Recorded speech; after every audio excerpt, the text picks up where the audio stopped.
begin this afternoon with weather. We have seen our 6th straight day of 90s, and we got mixed emotions, mixed opinions here about whether that's good or not so good. Yeah, we are really locked into this heat, aren't we? Yeah, we're going to do it again tomorrow, more 90s. Okay. The difference today, we do have a few more spotty thunderstorms around. Right. So let's start with the heat indices around central Indiana here. 95 is what it feels like in Indy, 100 in Shelbyville, and near that in Greenfield. There's a little weak boundary just to the south and southwest of Indy, and that's been the trigger point for what we expected, some hit and miss thunderstorms. Now, not everyone will see these. They typically build up, rain themselves out, and their rain-cooled outflow will trigger additional thunderstorms. But again, it's going to be spotty in nature, but maybe a little more concentrated along and south of I-70. And speaking south of I-70, we've had several locations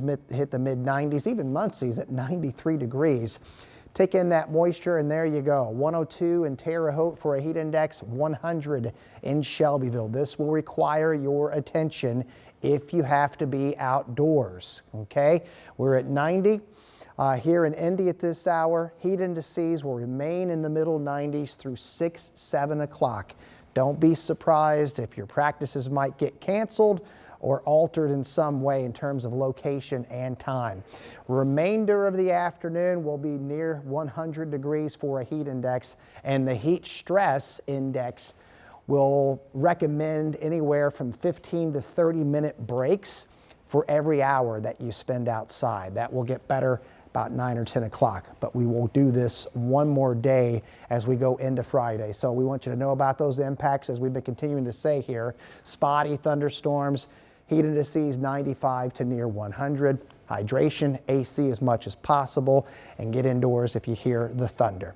We've had to tweak the weekend just a little bit. I'll share that part of the forecast coming up in the 7-day outlook. All right, Chauncey, we'll see you in a little bit. The ACLU is suing Indiana University today on behalf of 10 student and faculty plaintiffs over the school's expressive views policy. The lawsuit says that policy, which was enacted earlier this month, violates First Amendment rights. Our Marina Silva explains why the policy is facing legal action. In April, students and faculty filled Dunn Meadows on IU's campus protesting the war in Gaza. The protest lasted for months. Now, Dunn Meadows is fenced off for what signs say is restoration to the area, which is specifically reserved as a place for students to express themselves. This spot is now the center of an ACLU lawsuit against the university. Just before the protests began, IU's Board of Trustees voted to change its expressive views policy, which outlines how people can share their opinions about issues at Dunn Meadows. The sudden policy change upset many students and staff. David McDonald is an IU professor and a plaintiff in the lawsuit. He disagrees with the new policy. That is academic freedom.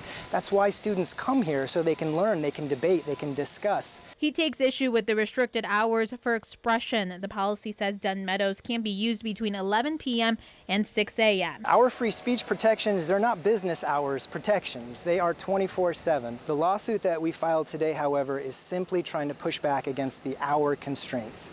The idea that between 11 p.m. and 6 a.m. you can't even wear a t-shirt with a political message on it without potentially being expelled or fired. Right now, the ACLU's attorney is filing an injunction that he hopes gets approved, meaning the university's expressive views policy would be on hold as it moves through the courts. Ken Folk is the attorney for the ACLU. Ultimately, we hope that the policy is struck down. When the government seeks to restrict expressive activity, it must do so in a narrow way that is tailored to a legitimate interest, and it must not be overbroad.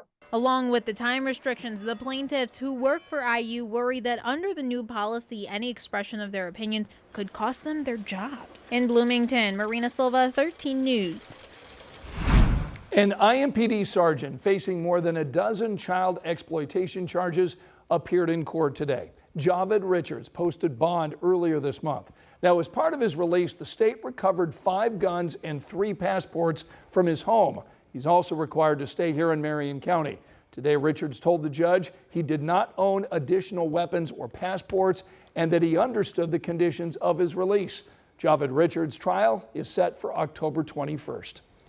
We have an important heads up for pedestrians and bicyclists on Indy's near West Side. Yeah, construction on the Henry Street Bridge over the White River is set to begin next week. So the White River Greenway will also close between Kentucky Avenue and Washington Street on or after September 3rd. Ahead at 13 News at 5, Lauren Kostick is looking at the impact this project will have on the near West Side.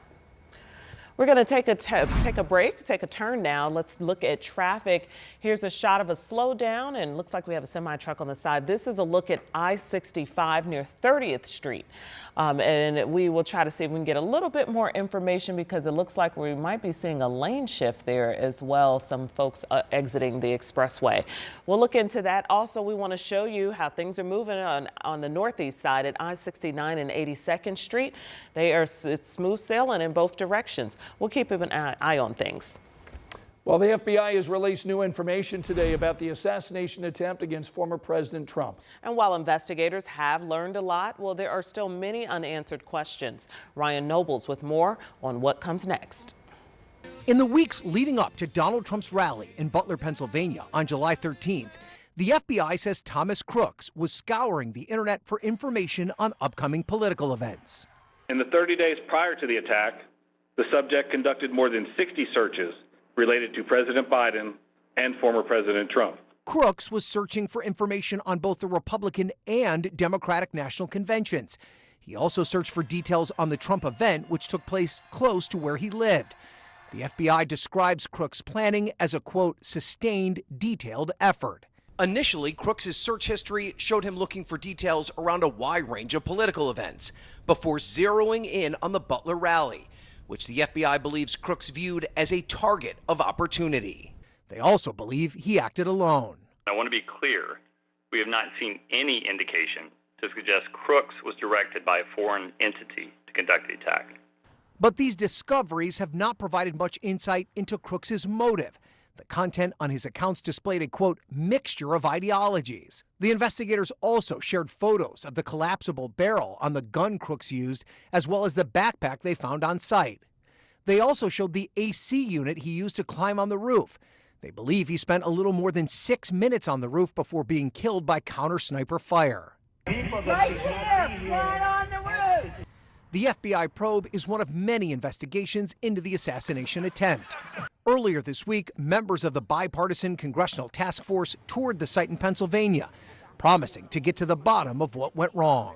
I definitely took note today that there were a lot of lines of sight that appear to have been unsecured that day, that didn't have eyes on or that weren't secured, and certainly at this point, a lot more questions than answers.